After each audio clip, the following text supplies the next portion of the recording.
আমরা আজকে প্রেস কনফারেন্সের মাধ্যমে এই প্রসঙ্গে আমাদের সভানেত্রী এবং দলের সর্বভারতীয় সম্পাদকের পক্ষ থেকে আমরা দুজনই পার্টির পক্ষ থেকে আমরা এই কথাটা প্রথমেই তুলে দিই যে দেশের স্বরাষ্ট্রমন্ত্রীর আমরা ইস্তফা চাই, তার আমরা রেজিগনেশন চাই।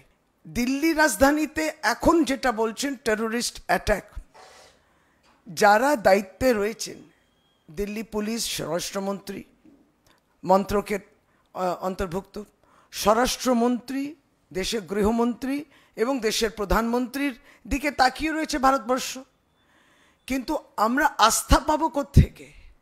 আমরা আস্থা পাচ্ছি না, কারণ গতকালকে স্বয়ং স্বরাষ্ট্রমন্ত্রী বলছেন, যখন তিনি স্পট ভিজিট করেছেন এবং সাংবাদিকরা জিজ্ঞেস করেছেন যে এখানে কি কোনো টেররিস্ট অ্যাটাক মনে হচ্ছে, বললো আভি নেই মালুম। মানে এখনও, তখন তিনি নির্দিষ্টভাবে টেররিস্ট অ্যাটাক কিনা বলতে পারছেন না।